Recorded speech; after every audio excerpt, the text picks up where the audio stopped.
une anthologie des lectures des paroles de Dieu Tout-Puissant.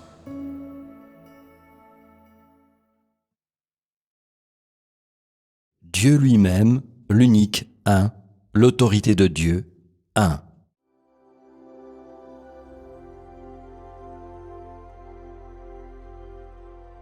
L'autorité du Créateur n'est pas contrainte par le temps, l'espace ou la géographie, et l'autorité du Créateur est inestimable. Regardons Genèse chapitre 22, versets 17 et 18. C'est un autre passage de l'Éternel Dieu dans lequel il dit à Abraham « Je te bénirai et je multiplierai ta postérité comme les étoiles du ciel et comme le sable qui est sur le bord de la mer. Et ta postérité possédera la porte de ses ennemis. Toutes les nations de la terre seront bénies en ta postérité, parce que tu as obéi à ma voix. » L'Éternel Dieu a béni Abraham plusieurs fois en affirmant que sa progéniture se multiplierait. Et se multiplierait dans quelle mesure ? Dans la mesure mentionnée dans l'Écriture, comme les étoiles du ciel et comme le sable sur le bord de la mer. C'est-à-dire que Dieu voulait donner à Abraham une progéniture aussi nombreuse que les étoiles du ciel et aussi abondante que le sable sur le bord de la mer. Dieu a parlé en utilisant l'imagerie, et, de cette imagerie, il n'est pas difficile de voir que Dieu ne donnerait pas seulement 1, 2 ou même des milliers de descendants à Abraham, mais un nombre incalculable, suffisamment pour qu'il devienne une multitude de nations. Car Dieu a promis à Abraham qu'il serait le père de nombreuses nations. Et ce nombre a-t-il été déterminé par l'homme ou a-t-il été déterminé par Dieu ?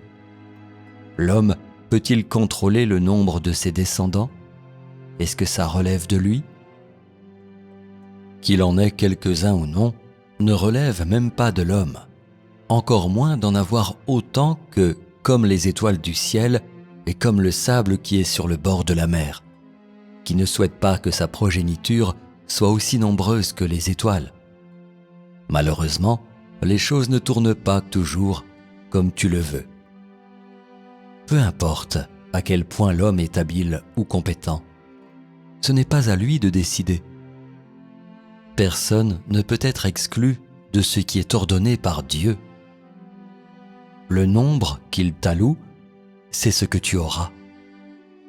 Si Dieu t'en donne un peu, alors tu n'en auras jamais beaucoup.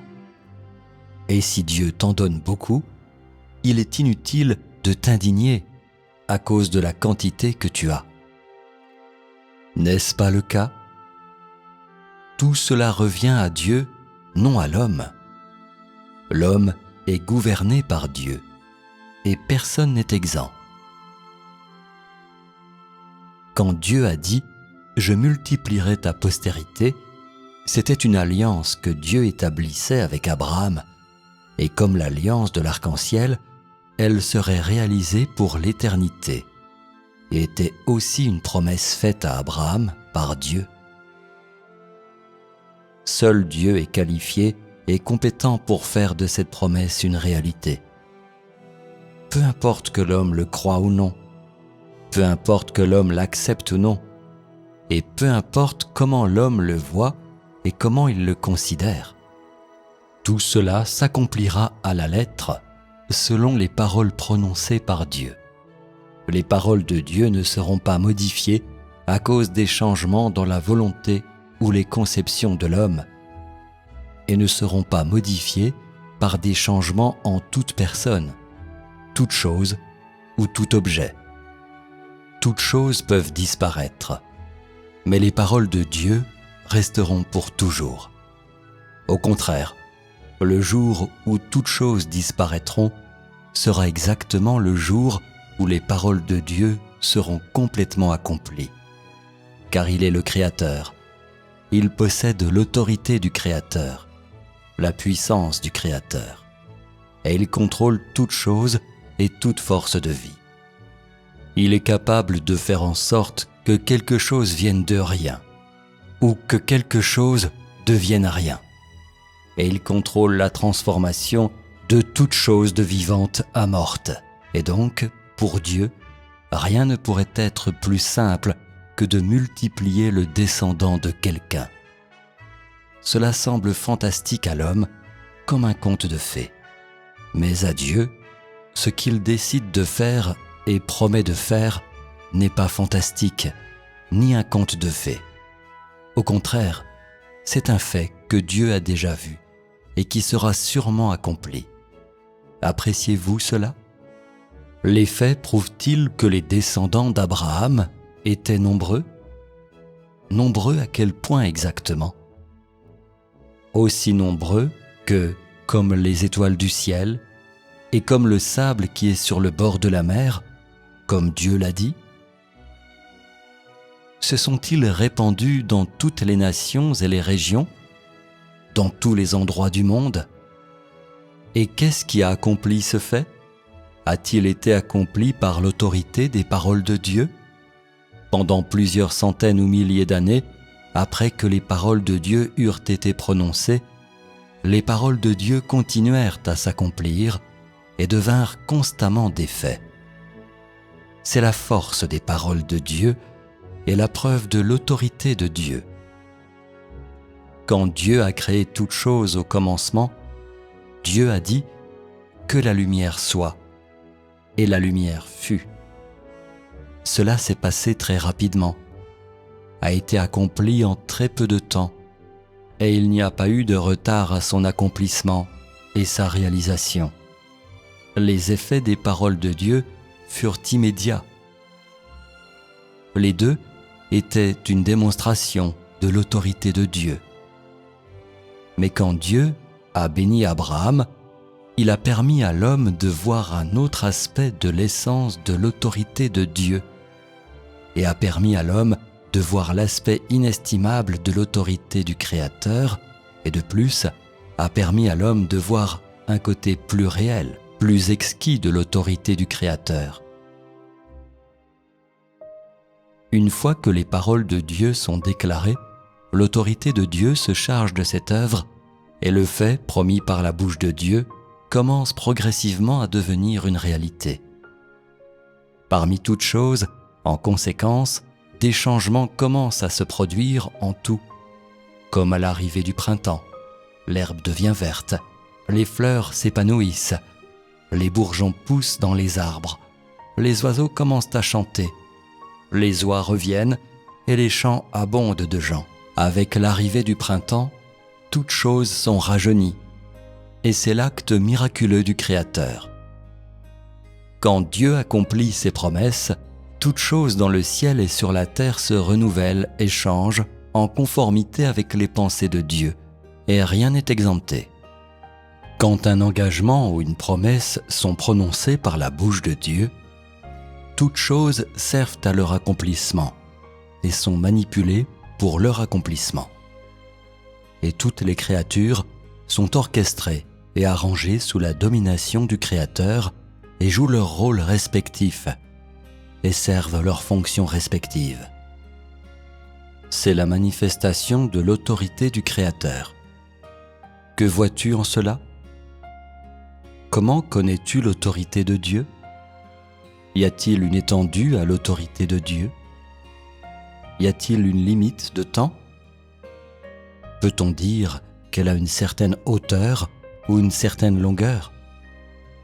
Peut-on dire qu'elle a une certaine grandeur ou force ? Peut-elle être mesurée par les dimensions de l'homme ? L'autorité de Dieu ne fonctionne pas de façon intermittente, ne fluctue pas, et personne ne peut mesurer la grandeur de son autorité. Peu importe le temps qui passe, quand Dieu bénit une personne, cette bénédiction continuera et sa continuation témoignera de l'inestimable autorité de Dieu et permettra à l'humanité de contempler la réapparition de l'inextinguible force de vie du Créateur, maintes et maintes fois. Chaque déploiement de son autorité est la démonstration parfaite des paroles de sa bouche, et elle est démontrée à toute chose et à l'humanité. De plus, tout ce qui est accompli par son autorité est incomparablement exquis et totalement impeccable. On peut dire que ses pensées, ses paroles, son autorité et toute l'œuvre qu'il accomplit constituent une image d'une beauté incomparable, et pour les créatures, le langage de l'humanité est incapable d'articuler sa signification et sa valeur. Quand Dieu fait une promesse à des hommes, qu'il s'agisse de leur milieu de vie ou de ce qu'ils font, de leur contexte avant ou après avoir reçu la promesse, ou du sérieux des bouleversements dans leur milieu de vie. Tout cela est complètement familier à Dieu. Peu importe combien de temps s'écoule après que les paroles de Dieu ont été dites, pour lui, c'est comme si elles venaient juste d'être déclarées. C'est-à-dire que Dieu a la puissance et a une telle autorité qu'il peut gérer, contrôler et réaliser chaque promesse qu'il fait à l'humanité. Et peu importe ce qu'est la promesse, peu importe le temps qu'il faut pour qu'elle se réalise complètement. Et en outre, peu importe l'ampleur de la portée que son accomplissement évoque. Par exemple, le temps, la géographie, la race, etc. Cette promesse sera accomplie et réalisée. Et de plus, son accomplissement et sa réalisation n'exigeront de lui pas le moindre effort. Et qu'est-ce que cela prouve ? Que l'ampleur de l'autorité et de la puissance de Dieu est suffisante pour contrôler l'ensemble de l'univers et l'ensemble de l'humanité. Dieu a fait la lumière, mais cela ne signifie pas que Dieu ne gère que la lumière ou qu'il ne gère l'eau que parce qu'il a créé l'eau et que tout le reste n'a aucun rapport avec Dieu. N'est-ce pas un malentendu ? Bien que la bénédiction de Dieu sur Abraham ait progressivement disparu de la mémoire de l'homme après plusieurs centaines d'années, pour Dieu, cette promesse est restée la même. Elle était toujours en processus d'accomplissement et ne s'était jamais arrêtée. L'homme n'a jamais su ou entendu comment Dieu exerçait son autorité, comment toute chose était orchestrée et arrangée, et combien d'histoires merveilleuses se sont produites parmi toutes les choses de la création de Dieu pendant ce temps. Mais chaque pièce merveilleuse du déploiement de l'autorité de Dieu et la révélation de ses actes ont été transmis et exaltés entre toutes choses. Toutes choses se sont manifestées et ont attesté des actions miraculeuses du Créateur. Et chaque histoire, souvent répétée de la souveraineté du Créateur sur toute chose, sera proclamée par toute chose à jamais. L'autorité par laquelle Dieu gouverne toute chose et la puissance de Dieu montrent à toute chose que Dieu est présent partout et en tout temps. Quand tu auras été témoin de l'ubiquité, de l'autorité et de la puissance de Dieu, tu verras que Dieu est présent partout et en tout temps. L'autorité et la puissance de Dieu ne sont pas limitées par le temps, la géographie, l'espace ou toute personne, toute affaire ou toute chose. L'ampleur de l'autorité et de la puissance de Dieu surpasse l'imagination de l'homme. Elle est insondable pour l'homme, inimaginable pour l'homme, et ne sera jamais complètement connue de l'homme. Certaines personnes aiment inférer et imaginer, mais jusqu'où l'imagination de l'homme peut-elle atteindre ? Peut-elle aller au-delà de ce monde ? L'homme est-il capable d'inférer et d'imaginer l'authenticité et la précision de l'autorité de Dieu ? L'inférence et l'imagination de l'homme sont-elles capables de lui permettre d'acquérir une connaissance de l'autorité de Dieu ? Peuvent-elles faire que l'homme apprécie et se soumette vraiment à l'autorité de Dieu ? Les faits prouvent que l'inférence et l'imagination de l'homme ne sont qu'un produit de l'intellect de l'homme et ne fournissent aucune aide ou aucun bénéfice à sa connaissance de l'autorité de Dieu. Après avoir lu la science-fiction, certains sont capables d'imaginer la Lune et l'assemblant des étoiles. Pourtant, cela ne signifie pas que l'homme ait une quelconque compréhension de l'autorité de Dieu.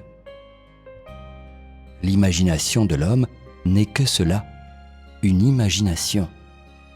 il n'a absolument aucune compréhension des faits de ces choses, c'est-à-dire de leur rapport à l'autorité de Dieu. Tu es allé sur la Lune? Et alors, cela montre-t-il que tu as une compréhension multidimensionnelle de l'autorité de Dieu? Cela montre-t-il que tu puisses imaginer l'ampleur de l'autorité de la puissance de Dieu? Puisque l'inférence et l'imagination de l'homme sont incapables de lui permettre de connaître l'autorité de Dieu, que devrait faire l'homme?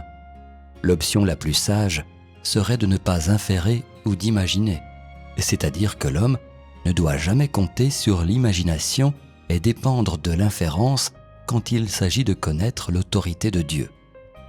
Qu'est-ce que je veux vous dire ici?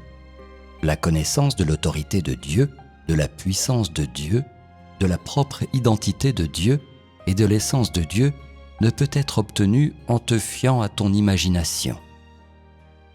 Puisque tu ne peux pas compter sur l'imagination pour connaître l'autorité de Dieu, alors, de quelle manière peux-tu acquérir une véritable connaissance de l'autorité de Dieu?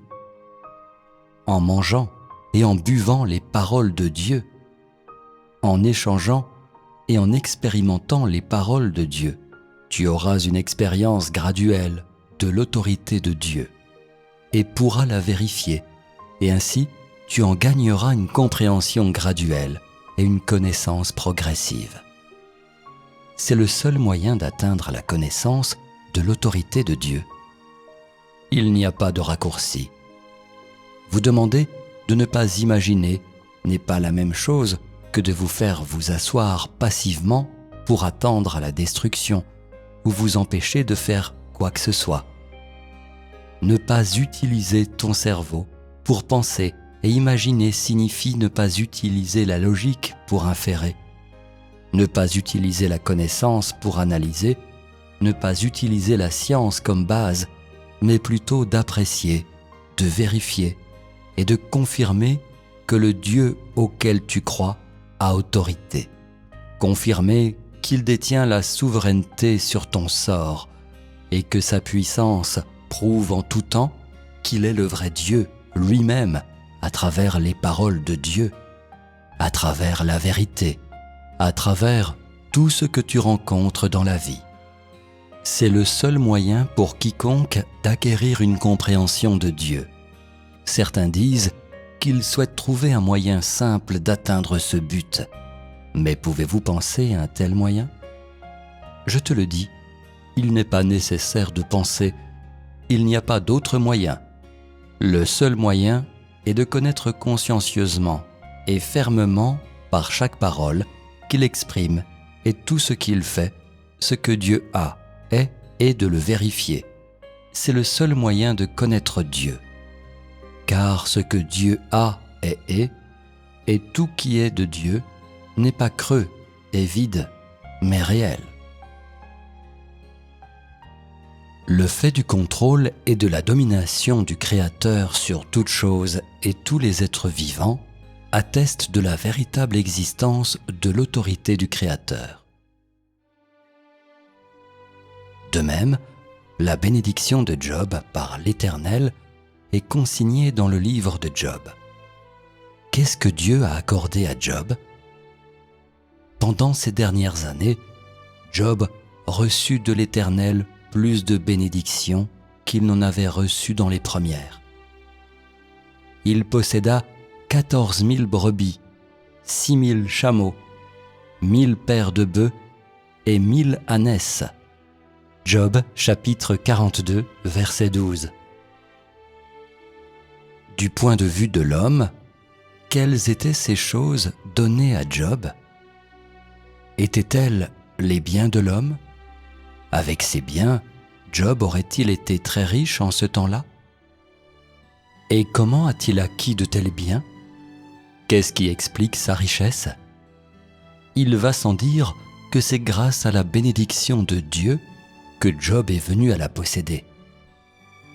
Comment Job considérait ses biens et comment il considérait les bénédictions de Dieu ne sont pas des choses dont nous allons parler ici. Quand il s'agit des bénédictions de Dieu, tous les hommes aspirent, jour et nuit, à être bénis par Dieu. Mais l'homme n'a aucun contrôle sur la quantité de biens qu'il peut acquérir durant sa vie ou s'il peut recevoir des bénédictions de Dieu. C'est un fait indiscutable. Dieu a l'autorité et la puissance d'accorder à l'homme n'importe quel bien, de permettre à l'homme d'obtenir n'importe quelle bénédiction. Mais il y a un principe aux bénédictions de Dieu. Quelle sorte de gens Dieu bénit-il ? Les gens qu'il aime, bien sûr. Abraham et Job ont tous deux été bénis par Dieu. Mais les bénédictions qu'ils ont reçues n'étaient pas les mêmes. Dieu a béni Abraham de descendants aussi nombreux que le sable et les étoiles. Quand Dieu a béni Abraham, il a fait en sorte que les descendants d'un homme, une nation, deviennent puissants et prospères. En cela, l'autorité de Dieu régnait sur l'humanité, qui respirait le souffle de Dieu parmi toutes choses et tous les êtres vivants. Sous la souveraineté de l'autorité de Dieu, cette humanité a proliféré et a existé à la vitesse et dans la visée que Dieu a déterminée. Spécifiquement, la viabilité de cette nation, son taux d'expansion et son espérance de vie faisaient partie des arrangements de Dieu. Et le principe de tout cela était entièrement basé sur la promesse que Dieu avait faite à Abraham. Autrement dit, quelles que soient les circonstances, les promesses de Dieu continueraient sans obstacle et se réaliseraient sous la providence de l'autorité de Dieu. Dans la promesse que Dieu a faite à Abraham, peu importe les bouleversements du monde, peu importe l'âge, peu importe les catastrophes subies par l'humanité, les descendants d'Abraham ne seraient pas affrontés au risque de l'anéantissement et leur nation ne mourrait pas. Cependant, la bénédiction de Dieu à Job l'a rendu extrêmement riche.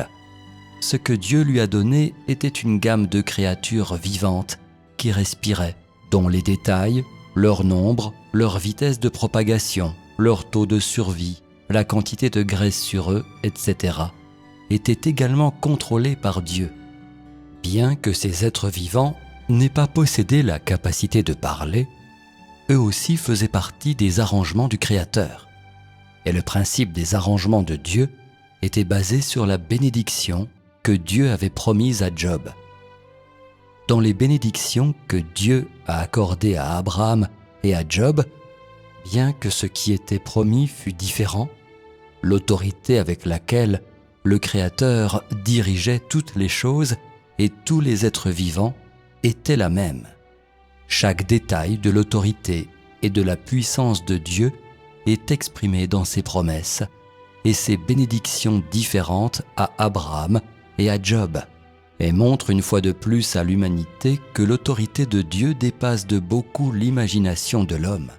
Ces détails disent une fois de plus aux hommes que s'ils veulent connaître l'autorité de Dieu, alors cela ne peut être réalisé que par les paroles de Dieu et en faisant l'expérience de l'œuvre de Dieu. L'autorité de la souveraineté de Dieu sur toute chose permet à l'homme de voir un fait. L'autorité de Dieu est non seulement incarnée dans les paroles. Et Dieu a dit que la lumière soit, et la lumière fut, et qu'il y ait un firmament, et le firmament fut, et qu'il y ait la terre, et la terre fut. Mais, de plus, dans la manière dont il a perpétué la lumière, a empêché que le firmament disparaisse et a gardé la terre séparée de l'eau pour toujours, ainsi que dans les détails de la façon dont il a régné sur toutes les créatures et les a gérées. Lumière, firmament et terre.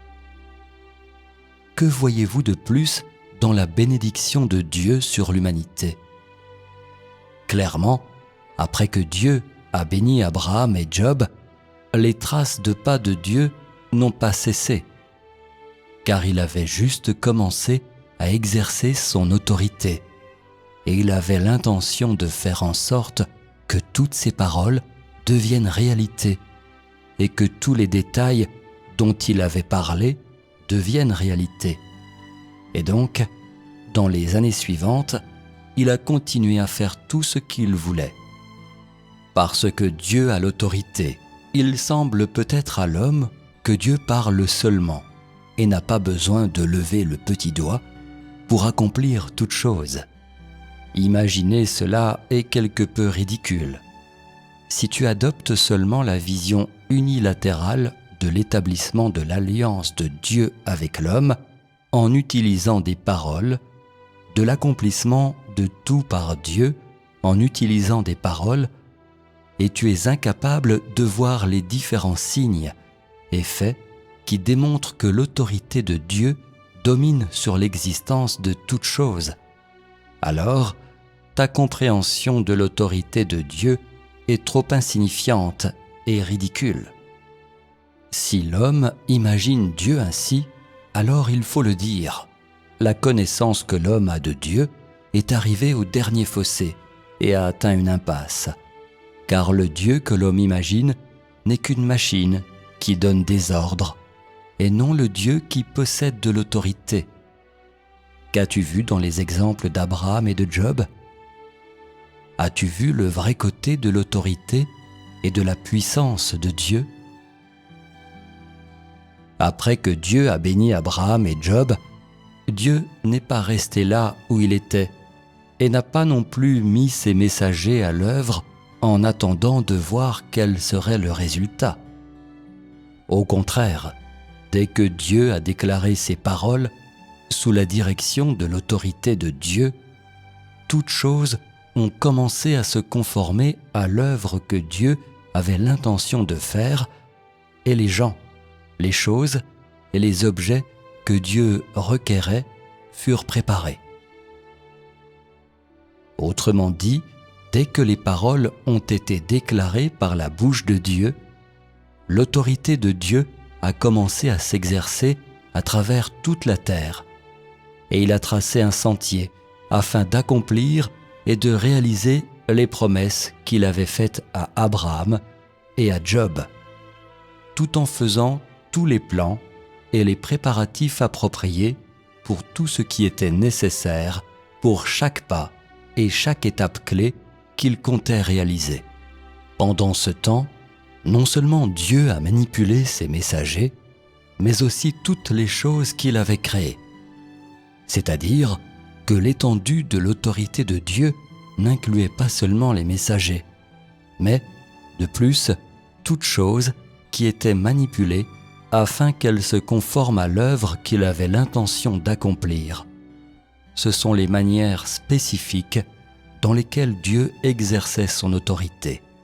Dans vos pensées, certains d'entre vous peuvent avoir la compréhension suivante de l'autorité de Dieu. Dieu a l'autorité et Dieu a la puissance, et donc Dieu a seulement besoin de rester dans le troisième ciel, ou seulement de rester dans un lieu fixe, et n'a pas besoin de faire une œuvre particulière, et la totalité de l'œuvre de Dieu est accomplie dans ses pensées. Certains peuvent aussi croire que bien que Dieu ait béni Abraham, Dieu n'avait pas besoin de faire quoi que ce soit, et il lui suffisait de simplement prononcer ses paroles. Est-ce vraiment ce qui s'est passé ? Clairement, non. Bien que Dieu possède l'autorité et la puissance, son autorité est vraie et réelle, pas vide. L'authenticité et la réalité de l'autorité et de la puissance de Dieu sont graduellement révélées et incarnées dans sa création de toutes choses, dans le contrôle de toutes choses et dans le processus par lequel il dirige et gère l'humanité. Chaque méthode, chaque perspective et chaque détail de la souveraineté de Dieu sur l'humanité et sur toute chose, et toute l'œuvre qu'il a accomplie, ainsi que sa compréhension de toute chose, prouvent littéralement que l'autorité et la puissance de Dieu ne sont pas des mots vides. Son autorité et sa puissance sont manifestées et révélées constamment et en toutes choses. Ces manifestations et ces révélations attestent de l'existence réelle de l'autorité de Dieu, car il utilise son autorité et sa puissance pour continuer son œuvre, pour commander toutes choses et pour gouverner toutes choses à tout moment. Et sa puissance et son autorité ne peuvent être remplacées par les anges ou les messagers de Dieu. Dieu a décidé quelle bénédiction il accorderait à Abraham et à Job. Cela relevait de Dieu, même si les messagers de Dieu ont personnellement visité Abraham et Job. Leurs actions étaient conformes aux ordres de Dieu, sous l'autorité de Dieu. Et elles étaient également sous la souveraineté de Dieu. Bien que l'homme voie les messagers de Dieu rendre visite à Abraham et ne soit pas témoin que l'Éternel Dieu fasse quoi que ce soit dans les récits de la Bible, en fait, le seul qui exerce véritablement la puissance et l'autorité est Dieu lui-même. Et cela ne tolère aucun doute de la part de l'homme. Bien que tu aies vu que les anges et les messagers possèdent une grande puissance et ont accompli des miracles, ou qu'ils ont fait des choses ordonnées par Dieu, leurs actions ont le seul but d'accomplir la mission de Dieu et ne sont en aucun cas une manifestation de l'autorité de Dieu, car aucun homme ou objet n'a ou ne possède l'autorité du Créateur pour créer toutes choses et gouverner toutes choses. Et ainsi, aucun homme ou objet ne peut exercer ou manifester l'autorité du Créateur. L'autorité du Créateur est immuable et ne peut être offensée. Qu'avez-vous vu dans ces trois parties de l'Écriture ? Avez-vous vu qu'il y a un principe par lequel Dieu exerce son autorité ? Par exemple, Dieu a utilisé un arc-en-ciel pour établir une alliance avec l'homme, où il a placé un arc-en-ciel dans les nuages afin de dire à l'homme qu'il n'utiliserait plus jamais un déluge pour détruire le monde. L'arc-en-ciel que les gens voient aujourd'hui est-il toujours le même que celui qui prononçait par la bouche de Dieu ? Sa nature et sa signification ont-elles changé ? Sans aucun doute, elles n'ont pas changé. Dieu a utilisé son autorité pour réaliser cette action, et l'alliance qu'il a établie avec l'homme s'est poursuivie jusqu'aujourd'hui. Et le moment où cette alliance est modifiée, bien entendu, relève de Dieu. Après que Dieu a dit « Placez mon arc dans la nue », Dieu a toujours respecté cette alliance jusqu'à aujourd'hui. Que vois-tu en cela ? Bien que Dieu possède l'autorité et la puissance, il est très rigoureux à des principes dans ses actions et reste fidèle à sa parole. Sa rigueur et les principes de ses actions montrent que le Créateur ne peut être offensé et l'insurmontabilité de l'autorité du Créateur. Bien qu'il possède une autorité suprême et que toute chose soit sous sa domination, et bien qu'il ait le pouvoir de gouverner toute chose, Dieu n'a jamais endommagé ou perturbé son propre plan. Et, chaque fois qu'il exerce son autorité, c'est en stricte conformité avec ses propres principes, et suit précisément ce que sa bouche a dit, et suit les étapes et les objectifs de son plan. Inutile de dire que toute chose gouvernée par Dieu obéissent aussi aux principes par lesquels l'autorité de Dieu est exercée. Et aucun homme ou aucune chose n'est exempté des arrangements de son autorité, ni ne peut changer les principes par lesquels son autorité est exercée. Aux yeux de Dieu, ceux qui sont bénis reçoivent la bonne fortune que son autorité entraîne, et ceux qui sont maudits reçoivent leur punition à cause de l'autorité de Dieu. Sous la souveraineté de l'autorité de Dieu, aucun homme ou aucune chose ne sont exemptés de l'exercice de son autorité, ni ne peuvent modifier les principes par lesquels son autorité est exercée. L'autorité du Créateur n'est pas modifiée par des changements dans n'importe quel facteur, et, de même, les principes par lesquels son autorité s'exerce ne changent pas pour aucune raison. Le ciel et la terre peuvent subir de grands bouleversements, mais l'autorité du Créateur ne changera pas. Toutes choses peuvent disparaître, mais l'autorité du Créateur ne disparaîtra jamais.